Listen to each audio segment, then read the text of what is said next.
बिस्मिल्लाहिर्रहमानिर्रहीम। अस्सलाम वालेकुम नाज़रीन इकराम, मैं हूं मखदूम शहाबुद्दीन और आप देख रहे हैं मेरा फेसबुक और यूट्यूब चैनल। उम्मीद करता हूं आप सब लोग बखैर वाफियत होंगे और जहां भी होंगे अपने अहले खाना समेत खुश भी होंगे और महफूज भी। इय्याक नअबुदु व इय्याक नस्तईन। ऐ अल्लाह, हम तेरी इबादत करते हैं और तुझसे ही मदद मांगते हैं।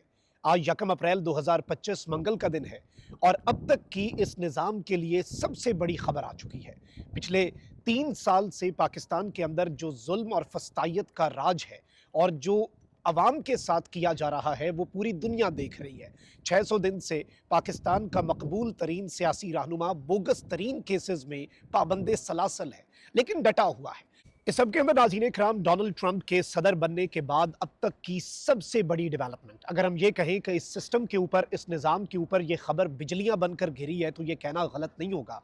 इससे पहले हमने देखा कि रिचर्ड ग्रेनल, उसने बहुत आवाज़ उठाई। जो विल्सन जो है वो अभी भी डेमोक्रेसी एक्ट, जो कि पाकिस्तान की मिलिट्री लीडरशिप पर पाबंदी का मुतालबा करता है, वो अमेरिका के अंदर पेश कर रहा है। लेकिन ये सब कुछ अब बहुत पीछे रह गया है।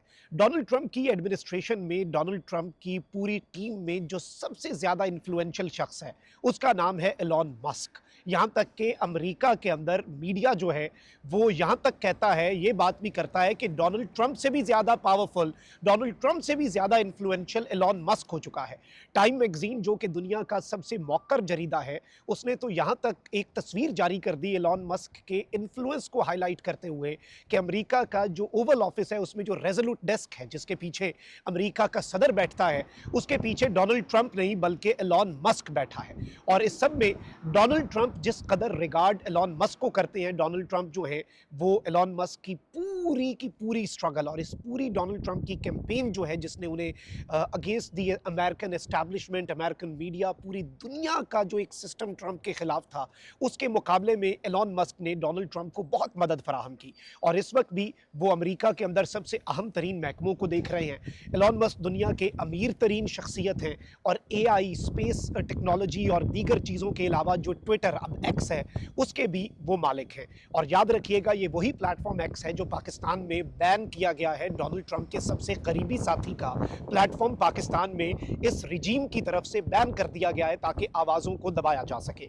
अब एलॉन मस्क की तरफ से इमरान खान साहब के लिए बिलाखिर आवाज़ उठा दी गई है और मैं ये समझता हूँ कि ये गेम चेंजर है, क्योंकि इस वक्त बहुत सी चीज़ें देखिए, मैं एलॉन मस्क की इंपॉर्टेंस आपके सामने अगर हाईलाइट करूँ तो शायद आप कहेंगे कि मैं बहुत ज़्यादा इसे एग्जेजरेट कर रहा हूँ, लेकिन यकीन माने मैंने अभी भी एलॉन मस्क की जो ट्रंप एडमिनिस्ट्रेशन में इंपॉर्टेंस है वो कम आपके सामने बयान की है। आप अमेरिकन मीडिया, वेस्टर्न मीडिया खंगाल के निकाल लें, या इवन अगर आप डोनाल्ड ट्रंप के मुखालिफिन को भी पकड़ लें तो वो कहते हैं कि पूरा मुल्क चला ही, और ट्रंप की एडमिनिस्ट्रेशन और वाइट हाउस का जो ओवल ऑफिस है, जो प्रेसिडेंट ऑफिस है, वो चला ही एलॉन मस्क रहा है। तो ये कहना गलत नहीं होगा। इससे पहले तो सिस्टम जो है वो ऑलरेडी परेशान है। और आप ये देख लें कि जो अमेरिकन पाकिस्तानीज़ हैं उन्हें जो बुलाया गया पाकिस्तान और उन्हें जिस तरह से पाकिस्तान में इंटरेक्ट किया गया और जो एक बिल जो विल्सन पेश कर रहा है, इससे एक चीज़ समझ आती है कि सिस्टम के अंदर परेशानी तो है और वो कंसर्न्ड भी हैं और वो चाहते भी हैं कि चीज़ें जो हैं वो इंटरनेशनल लेवल पर, बिलखुसूस यूनाइटेड स्टेट्स ऑफ अमेरिका के अंदर कूल डाउन हो जाएं। देखिए, मुलाकात आप तभी करते हैं ना जब आप चाहते हैं कि मामलात हल हो। आप किसी को बुलाते भी इसीलिए हैं कि जी आएँ, बैठें, ठीक है जी, हम भी मामलात ठीक करेंगे, आप भी थोड़ा सा हाथ हौला रखें। तो ये सब कुछ तो था जो विल्सन की हद तक, लेकिन अब मामला इससे बहुत आगे निकल चुका है और बात बहुत आगे बढ़ गई है। अब एलॉन मस्क जो है उसका एक एक ट्वीट जो है वो डोनाल्ड ट्रंप की एडमिनिस्ट्रेशन की पॉलिसी समझा जाता है। और अब इसने जो ट्वीट को रीट्वीट किया, पहले मैं आपको ये बता दूं कि इसने माइक बेंस जो है उसके ट्वीट को रीट्वीट किया, और माइक बेंस के ट्वीट के साथ जो एलॉन मस्क ने लिखा है वो सिंबॉलिक है। सबसे पहले मैं माइक बेंस का ट्वीट आपको बता देता हूं। माइक बेंस जो है, इसने लिखा कि जी पूरी दुनिया के अंदर जो अपोजिशन के लोग हैं जो इंतखाबात लड़ सकते हैं, अब ये ट्रेंड बन गया है कि उन्हें जेल में डाल दो। जैसे अभी तुर्की में हो रहा है कि एर्दोआन ने जो मेयर ऑफ इस्तांबुल हैं उन्हें जेल में डाल दिया क्योंकि वो सबसे स्ट्रॉन्ग कंटेंडर थे उनके खिलाफ, और एहतजाज पर पाबंदी लगा दी। अब ये लिखते हैं माइक बेंस कि Marine Le Pen in France, Bolsonaro in Brazil, Imran Khan in Pakistan, Matteo Salvini in Italy, Donald Trump in America and Kalin Gorkisü in Romania। अगर मैं इनके नाम सही प्रोनाउंस कर रहा हूँ, ये इन्होंने कुछ लोगों की मिसालें दी हैं, यानी France, Brazil, Pakistan, Italy, America और रोमेनिया में ये कुछ लीडर्स के नाम लिए, जिसमें ट्रंप का नाम भी लिया कि अमेरिका में ट्रंप, पाकिस्तान में Imran Khan. The criminal prosecution of every populist challenger is a dagger in the heart of the credibility of democracy. यानी कि जो क्रिमिनल तरीके से इन्हें प्रोसिक्यूट किया जा रहा है और इनके खिलाफ केसेस बनाए जाते हैं, जो एक चैलेंजर है इस सिस्टम का, निज़ाम का, पॉपुलिस्ट चैलेंजर है निज़ाम का, ट्रंप की तरह इमरान खान भी, ये बेसिकली डेमोक्रेसी जो है उसका कत्ल है और डेमोक्रेसी का कत्ले आम है और डेमोक्रेसी के सीने में ये छुरा खुबोने के मुतरादिफ है।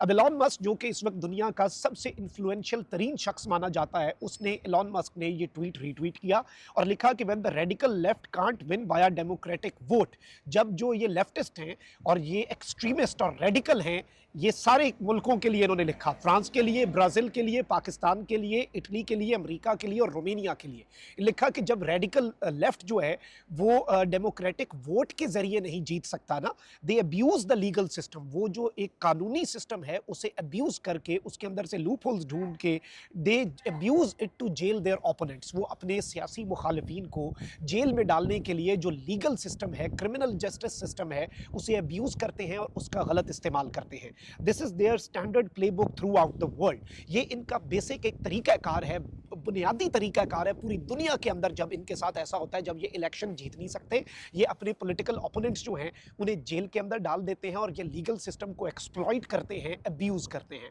अब नाज़रीन किराम, इस एक ट्वीट के अंदर एलॉन मस्क ने 4-5 मुल्कों के हवाले से गुफ्तगू तो कर दी। इसमें जो पाकिस्तान का मामला है, इससे एक चीज़ समझ आ जाती है। रिसेंटली हमने देखा कि ट्रंप एडमिनिस्ट्रेशन ने पाकिस्तान की हुकूमत का शुक्रिया अदा किया, क्योंकि हमने उन्हें गालिबन कोई बंदा पकड़ के दिया था अफगानिस्तान से, और उसके बाद यहाँ पर लुड़ियाँ डाली गई कि जी अब सब भूल जाएं, अब ऑल इज़ वेल, सब ठीक हो गया है। ट्रंप एडमिनिस्ट्रेशन के साथ जी प्यार की पिंगे शहबाज एडमिनिस्ट्रेशन और शहबाज हुकूमत की पड़ गई हैं। अलबत्ता ये रियलिटी नहीं है।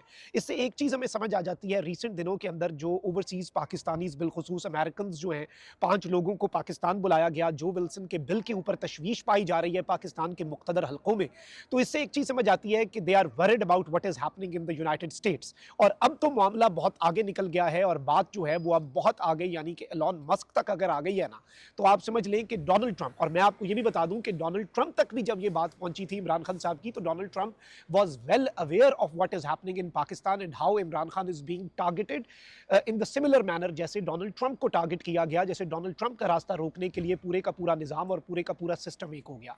अब पाकिस्तान के अंदर पिछले 3 साल से बहुत कुछ चल रहा है, बहुत कुछ कंट्रोल करने की कोशिशें हो रही हैं, सोशल मीडिया, और अभी भी आप देख लें कि जो पाकिस्तान में बात करता है, इन्होंने फायरवॉल लगा दी हमारे यूट्यूब चैनल्स के ऊपर, ट्विटर को इन्होंने बैन कर दिया, लेकिन इसके बावजूद जो बोलते हैं उन्हें फिर भी उनके लिए अपने ही मुल्क की सरजमीन तंग कर दी जाती है। अपने मुल्क में बैठ के सच बोलना, हक की आवाज़ बुलंद करना, अपने मुल्क के अंदर जमहूरियत और आइन के लिए बात करना इस वक्त इम्पॉसिबल कर दिया गया ना, ज़मीन तंग कर दी गई हमारे लिए, हमारे ही मुल्क की। और इस वक्त सिचुएशन ये है कि इमरान खान साहब के लिए जो ईद पे हुआ, उससे आपको लगता है कि सिस्टम चीज़ों को ठीक करना चाहेगा, उससे आपको लगता है भाई ईद पे आप मुलाकात करवा देते, खान साहब को ईद की नमाज़ पढ़ने देते, लेकिन they are afraid of Imran Khan. Imran Khan की पॉपुलैरिटी से ये लोग खौफज़दा हैं, इमरान खान की मकबूलियत से, आवाम के अंदर इमरान खान की जो मोहब्बत इस वक्त है, और ये इस वक्त इनके लिए भी, मैं समझता हूँ निज़ाम के लिए भी और इस सिस्टम के लिए भी आगे कुआं है, पीछे खाई है। वो किस तरह से जी, इमरान खान साहब को रिहा नहीं करते तो पॉपुलैरिटी और बढ़ती जा रही है, रिहा कर देते हैं कि तो फिर ऑब्वियसली खान साहब ने इन्हें छोड़ना कोई नहीं है। इमरान खान साहब तो कोई डील करके तो बाहर आने के लिए तैयार नहीं है। वो कहते हैं भाई इंसाफ और कानून के मुताबिक अदालतों के ऊपर असरअंदाज होना छोड़ दो, मैं खुद अदालतों से निकल आऊँगा, मैं अपने केसेस भुगत लूँगा, मुझे तुमसे कोई फेवर नहीं चाहिए, मुझे तुमसे कोई बेनिफिट नहीं चाहिए और मैं बदले में भी कुछ नहीं दूंगा। मैं क्यों दूं भाई? इमरान खान डटा हुआ है, वो अपने मौक़िफ़ से आधा इंच पीछे नहीं हट रहा। आप उससे 2 साल टाइम मांगते हैं, वो आपको 1 मिनट नहीं दे रहा है, इस निज़ाम को, हुकूमत को। और इमरान खान का यही बेसिकली असल इशू इस सिस्टम को है कि इमरान खान साहब जो है किसी डील पर नहीं आ रहे।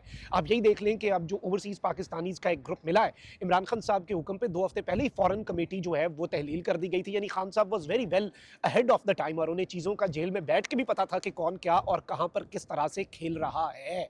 तो ये सारी चीज़ों को अगर आप समझें और आप एलॉन मस्क के ट्वीट को इस इक्वेशन में डालें, तो ये चीज़ समझ आती है कि शहबाज सरकार के लिए और इस सिस्टम के लिए, इस निज़ाम के लिए मुश्किलात जो हैं उनमें बहुत ज़्यादा इजाफा होने जा रहा है after this specific tweet of Elon Musk, जो कि गेम चेंजर डेवलपमेंट है। माने ना माने, किसी ने अब अहमकों की जन्नत में रहना है, if someone wants to live in a fool's paradise, और खुद को खुद फरेबी में रहना है तो वो रह ले, लेकिन ये बहुत बड़ी डेवलपमेंट है जो आपके सामने हमने रखी है। अपना बहुत ख्याल रखें। अल्लाह निगहबान। पाकिस्तान जिंदाबाद।